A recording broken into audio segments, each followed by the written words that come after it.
This Natasha Denona palette cost me $82, so this better be good. Like $82 in this economy? I would say that actually, if you consider the price of her midi palettes and her bigger, like $100-ish palettes, it makes sense in terms of the price, but still, she's asking for quite a bit. And this is I would say a pretty basic neutral palette, so I want to test this and see what the appeal of this palette is. So apparently this is designed to go in rows, so there are multiple letters here distinguishing the, well, not rows, columns, I'll say. So there's our R, which stands for rosy, P for peach, for yellow, C for cool, W for warm, and N for neutrals. What she says is that you can do a look with just these 3 columns. I'm not gonna do that today. I'm probably gonna pick and choose from different columns and see what I can achieve. Of course, it's a neutral palette, so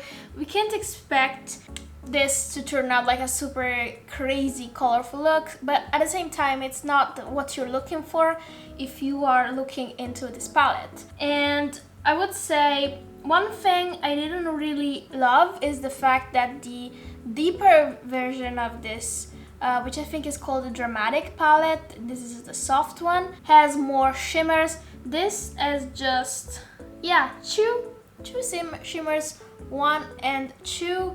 And yeah, so what? We like light skinned people don't appreciate shimmers? What's the implication there? Like, I don't know. I would say let's start with swatches. I'm gonna go I'm gonna go column by column. The formula is the Natasha Denona standard matte formula. Some shades seem to have like a more satiny finish. Oops, I put the cream one in the wrong spot. This is the first column, the rosy one. Then we have peach. I would say that some columns are kinda lacking in the depth department. Like this is the peach one and there's no like deeper shade to deepen things up. You would have to dip into other columns to do that. Let's see the yellow column, which looks like it looks kind of like the palette this whole like soft and dramatic palettes are inspired from, the small 5 palette. These look like similar shades that there are in that palette. I don't know what that one's called. The cool toned row as one of the 2 shimmers and one like satin. I mean, I think this is the prettiest row for me so far, but as you can see, the shimmer is not that bright. It's like a soft shimmer, which is fine for like everyday type of looks. The warm row is more like this soft, sheeny formulations. And you can see that these like more satin shades swatch better. This is a nice row. I mean, yeah, it looks like a very fall vibes and tones. And then the last row has neutral tones and the last shimmer, and again they're all this more softer type of formulation. So as you can see, it does get like really deep by the end, I'd say. So we definitely have depth. It's just that if you are looking at this like single columns, I don't think you can, like you need the other shades in the palette. For example, why the neutral column has all the deep shades? I think she could have mixed and matched, like there's not like a deep peachy deep shade, there's not a rosy deep shade. Yeah, but I mean overall I think this is a pretty complete palette. It is definitely giving me Biba palette vibes, and everybody loved Biba, so I think if someone is looking for like a staple eyeshadow palette, this is definitely something people are gonna be interested in. And I appreciate that she did also one for deeper skin tones, because if she had just come out with this, I think like half the palette would not work. So that was a nice touch from Natasha Denona. So let's get into this $82 palette look. I think I'm gonna do 2 different looks, because I have two eyes and I'm not going anywhere, I would like to start with this R1, which is like the most basic base cream shade, and there's also a yellowy one, but I don't like yellow shadows, so I'm gonna use this to set the foundation I have on this eyelid. Then I'm gonna go into C2, which is this cool tone brown, and I'm gonna use it to frame my lid.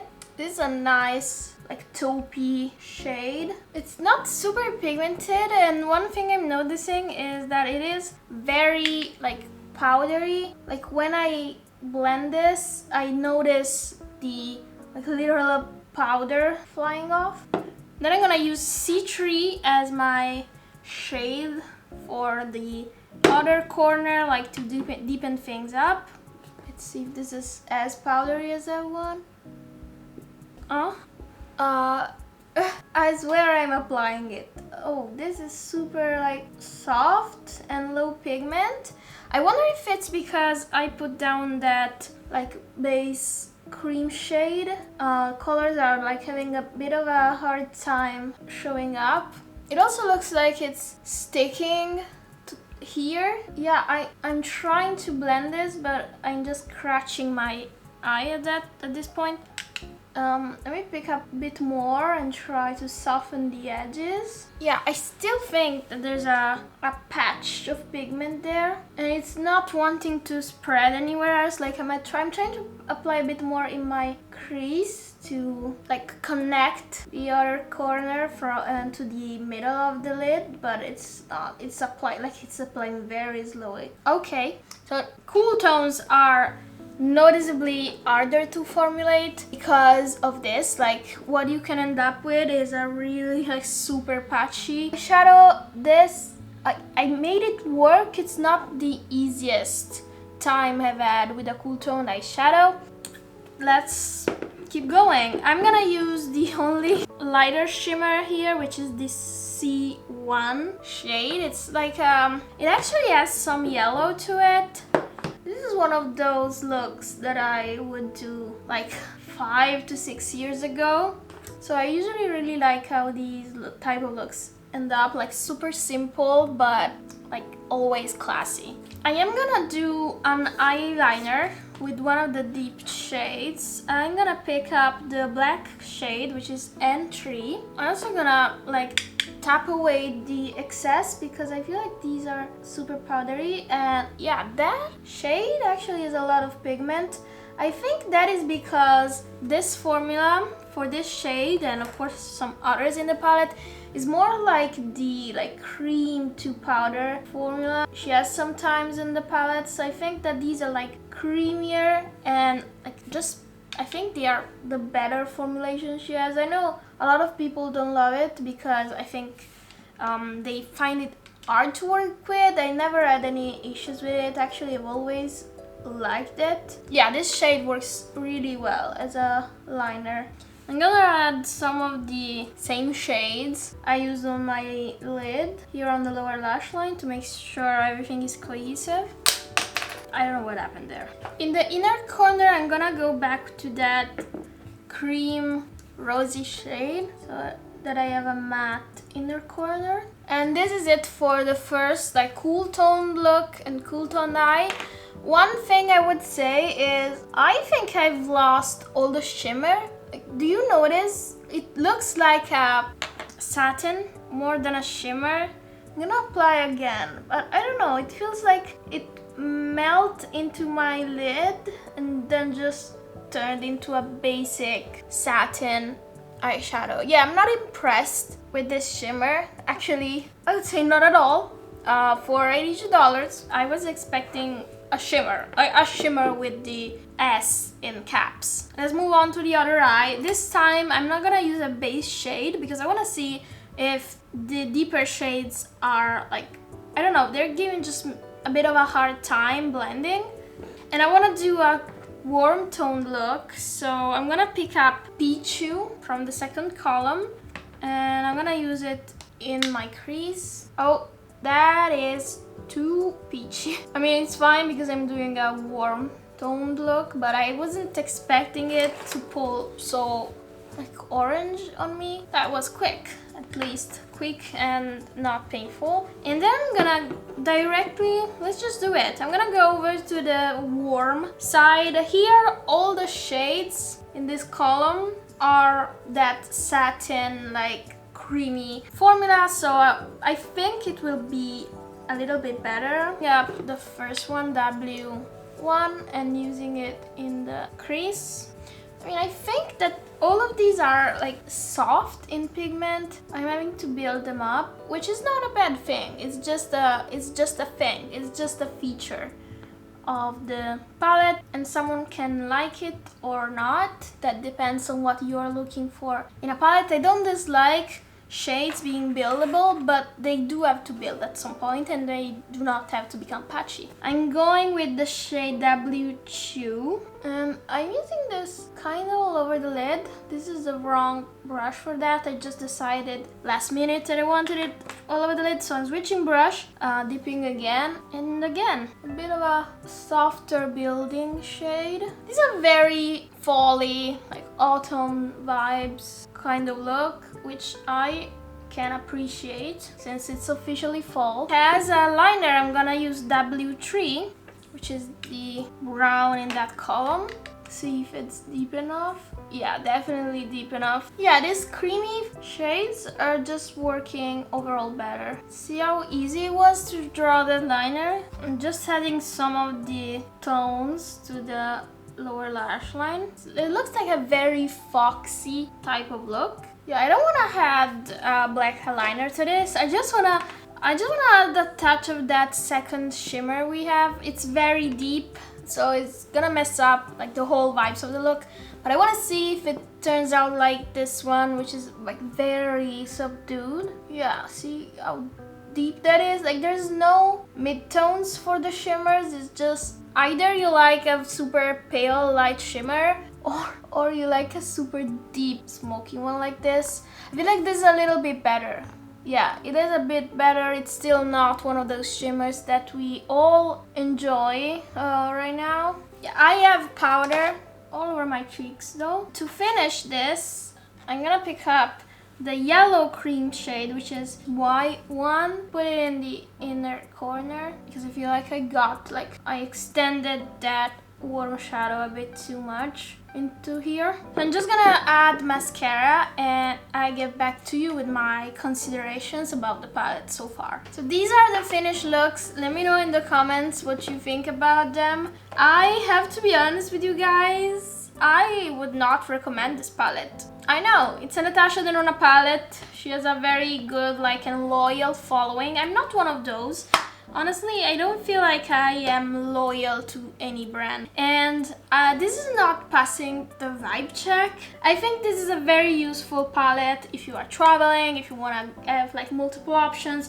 If you're a makeup artist, it's a valid palette. But do you need it for $82 as a neutral palette that you probably have tons of in your drawer? No, I don't think so. I had a hard time with the these cool toned shadows. I also did not like the shimmers at all. They're literally non-existent. First of all, there's only two, and the two that are here are nothing special, especially this white one, which just turns into a weird satiny type of shimmer. I don't like that. I wish we would have gotten that typical Natasha Denona foiled glittery shimmers. I think this would have made the palette more versatile to have both formulas, maybe a more natural looking shimmer and a more glam type of shimmer. Honestly, for $82, I think you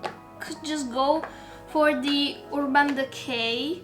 I think this is called the Naked Shape palette. They are both neutral eyeshadow palettes. This has also cream shadows that you can use as a base, and there's 5 shimmers that are basically really shimmers. They are softer in typical naked fashion, but they are pretty.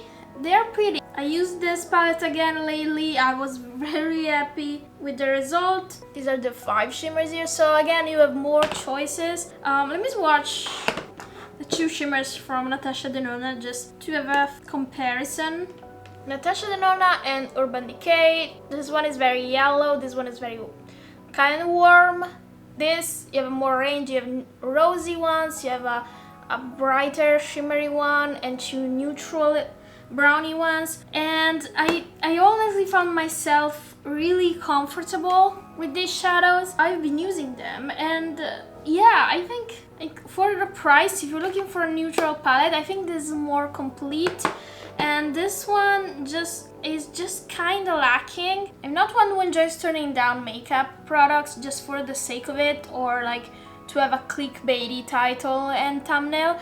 I was very excited for this palette when it was first revealed. I was in a sushi restaurant, I told my husband, and yeah, I was super excited about it. I was also thinking about purchasing both of them, but it's just not hitting the spot. Would I use it? I would. I probably can consider this when traveling, even though it is a bit bigger. I don't know, it's still not where it needs to be. I have also gotten, together with this one, the Hum Van Gogh. This is the new neutral palette. It came shattered and in a very bad way. Like this I had to repress and this too I had to repress. Like, it was a mess, but I think this is another potential candidate for a good neutral eyeshadow palette. I will test this in another video, so if you're looking forward to that, please remember to subscribe. It's free. And thanks for watching. Let me know in the comments what you think about this palette and overall about this Natasha Denona release. Have you tried it? Are you still excited about it? Let me know what you think. It is a very crazy like release filled time because we're approaching the holidays, so something that is so like boring, in brackets, in quotes, can be like looked over. I don't know. Let me know your thoughts, and thank you for watching this, and I hope you have a good one. Bye!